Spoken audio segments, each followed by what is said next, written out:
Welcome back to Oulton Park for the first race in round 4 of the Power Maxed Mini Challenge. After a fantastic qualifier for Neil Newstead and also William Phillips, let's go over to Ben Evans for the full grid. Well, this promises to be quite something. A bumper grid headed then by Neil Newstead and Chris Russell. Chris Knox and Henry Dupree on row 2 from Luke Corden and Hamish Brandon, then Rob Smith and Lawrence Davey. Kevin O'Connor and Carl Reid complete the JCW runners, then it's William Phillips and Shane Stoney sharing the Cooper class front row from Josh Gollin and Ricky Page, then Martin Poole and Simon Walton, Mark Wakefield and Grace Williams.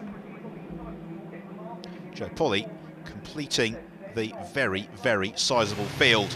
This, the inaugural Oulton Park Mini Festival, and away we go for the first of the Power Max Mini Challenge races, and it's a good start from pole position from Neil Newstead, but Chris Knox able to sneak through into second place ahead of Chris Russell as they dart through Old Hall for the first time in car with Luke Cordell as he chases down the avenue in pursuit of Russell on the brakes into Cascades, and it is Neil Newstead who leads the way through the left-hander and along Lakeside on towards Island Bend. There's a spin from Simon Walton and Grace Williams gets forced wide through absolutely no fault of her own. A big bumpy ride across the grass for Williams as Oulton will rejoin at the back of the field. Out front, Chris Knox already applying the pressure to Neil Newstead. He looks to the outside at Shell Oil's corner, and then they have the short sprint onto the chicane at Britain's. A little bit of smoke there from Luke Cordell's car as he chases down Chris Russell. Slight slip on the brakes as well there for Cordell. He's out of Britain's, the leading trio, as close as you like over Hilltop and then into the heavy braking zone for Hizzies. Neil Newstead just half a car's length or so towards the inside of the road on the brake into Hizzies. He's making sure that Chris Knox is going to have a tough time of it in terms of fighting his way through. Already that leading trio breaking clear of the rest of the pack as we have a replay of the start from William Phillips' perspective. All the hard work in qualifying undone within metres of the start line because Shane Stoney moves to the lead of the Cooper class. So the JCW runners all flashing through it, and in Kai Luke Cordell, he has definitely got a problem there. He seesaws at the wheel, but all is not as it should be. All is not as Neil Newstead would like it to be either at the front of the pack as they head through Lodge and on to complete the lap with Chris Knox all over his tail. He's forcing Neil Newstead to take the defensive line more often than not into Old Hall. And again, Newstead turns in a fraction of a second earlier than he'd like to have done. As those behind bump across the curves in pursuit. And there's the gap back to Davey. As Luke Cordell heads into the pits. Disappointment then for Cordell, but at least there are 2 further races to come. And the Cooper class, as ever, plenty to enjoy. Cresswell applies the pressure to Adrian Norman, with Grace Williams recovering from her first lap of ventures in the mix as well. Return to the front of the JCW class and the race overall, and still Chris Knox tucked in right behind Neil Newstead, and this is the Power Max Mini Challenge at its very, very best. The cars, to all intents and purposes, are identical. The driving standards supremely high, no contact, just close bumper-to-bumper racing, exactly as it should be, and exactly what the fans enjoy watching. That leading trio, they've got to be careful not to slow themselves down too much, because you can see that blue car of Lawrence Davey looming there in 4th position. He's broken clear of Henry Dupree, and that's going to be the really key point here for Chris Knox, is can he get himself up ahead of Neil Newstead before this becomes slightly larger than the 3-car train for the lead of the race. Fortunately, it's race over for Luke Cordell. His car is wheeled back into the garage. It's Chris Russell in pursuit of Chris Knox. Still Neil Newstead in the lead of the race, and still hogging the middle of the road. He is determined not to leave a car's width into Lodge. He's making this as difficult as he can for Chris Knox. Meanwhile, in the Cooper class, it is the honour of Ricky Page to be taking the challenge to Shane Stoney. And then we have got William Phillips third in the Cooper class. And as ever in the Power Max Mini Challenge, essentially, it's 2 races in one. The JCW cars and the Cooper class cars as close as you like. Into Cascades then, and Chris Knox looking every which way. I think the real question for me is, can Neil Newstead withstand this pressure through the checkered flag? If he Page likewise applying he can to Shane Stoney. Stoney withstanding Page for the time being. Well, that was a slight slide there from Stoney into Cascades, but Ricky Page here, he's caught a little bit because he has got William Phillips in behind him. In fact, he's not behind him, he's right alongside him as they sprint along Lakeside into the left-hander Island Bend, and that might give William Phillips the opportunity to sneak through.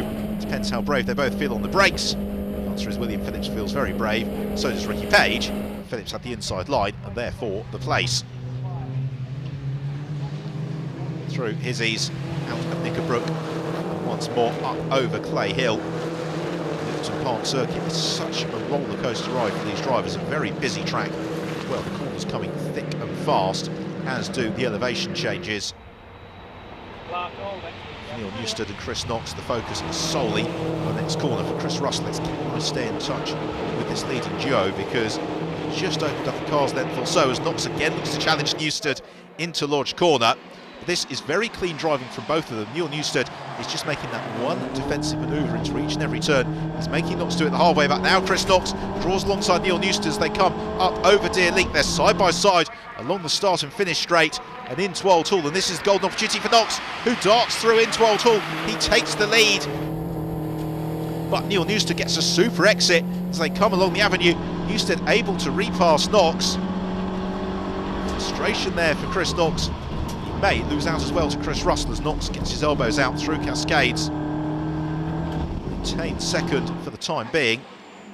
Meanwhile in the Cooper class, Shane Stoney has broken clear of the fight between William Phillips, Josh Gollin and Ricky Page as Phillips bumps across the grass on the Exeter Lodge. Gollin and Page both try to but cannot capitalise. They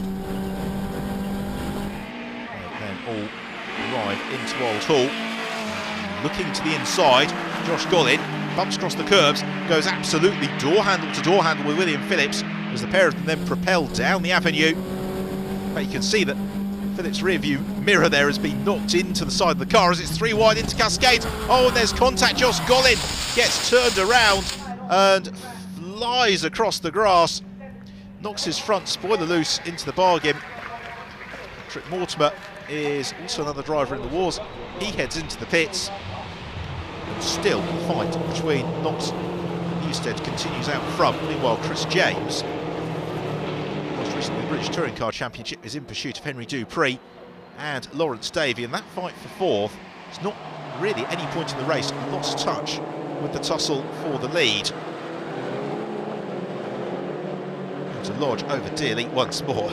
You barely know where to look, do you? Because there is such frenetic action going on pretty much from every single position within the field. Swooping through Oulton. Chris James jinks to the inside of Henry Dupree. Hamish Brandon follows through as well. Rob Smith is the next driver in the queue. It's Ricky Page and William Phillips dispute second place in the Cooper class. Then nose to tail into Oulton. Shane Stoney still leads the way in the Cooper class. Does it reasonably comfortably. So there is Stoney down the avenue.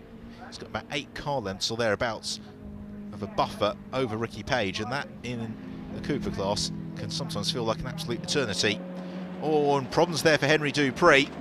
Front left deflation, and so he will be heading into the pits for remedial work. Shane Stoney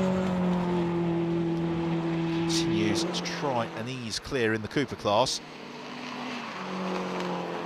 Meanwhile, it is still very, very tight in the JCW class. Lawrence Davey, Hamish Brandon and Rob Smith, but wave yellow flags. It's one of the Cooper class cars that's pulled off. Oh, and it's Ricky Page who's in trouble. So Ricky Page out of the race, and he was in line for a podium finish. Meanwhile, a change for the lead that would appear to have stuck as Chris Knox is ahead of Neil Newstead. Chris Russell is still very much with them. Joe Polly-Goldin does the sensible thing, signals where she's going to move on the trackers. Josh Gollin recovers to the inside of Grace Williams into Oulton and tips Grace Williams around, and she gets fired off into the tyre wall. The car comes to a pretty abrupt stop, but the tyres do their job. More importantly, the Mini Challenge car does its job, and Grace is uninjured but disappointed. So into launch corner then for the final time.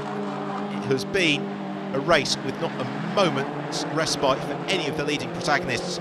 It is going to be Chris Knox who comes through to claim the first victory of the day, with second place going the way of Chris Russell and third place to Neil Newstead. Really hard-fought victory that for Chris Knox, one he was quite rightly delighted in celebrating a large mini festival crowd. So look at the results then. So the top 10 in the JCW class: Chris Knox from Chris Russell, Neil Newstead, Lawrence Davey, Hamish Brandon and Rob Smith. Shane Stoney victorious in the Cooper class from Josh Gollin and Martin Poole, and Simon Oulton recovering well to fourth. So applause as the drivers make the first podium of the day. I got a good start, good enough to got past Will on the start, and then just sort of managed to hold on. But you know, there was 4 cars in a big long train, and then they just started battling a little bit, and it just allowed me to break the toe. And then I think it all kicked off behind me. I'm not really sure what happened. I just remember seeing cars going off and things like that. Massive thanks to Accelerate Motorsport, Rivervale, Shop Play Leasing, and Tech Spares, and my dad's company, WESL.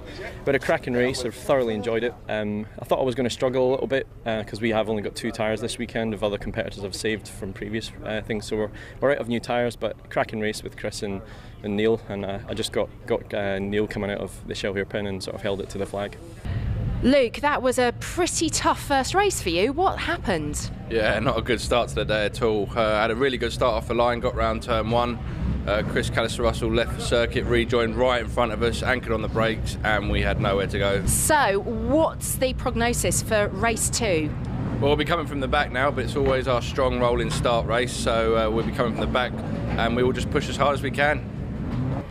An exciting and eventful first race here at Oulton Park, resulting in a change of championship leader. There's a lot of work for Luke Cordell to be doing when he goes out in race number 2. We will see you after the break.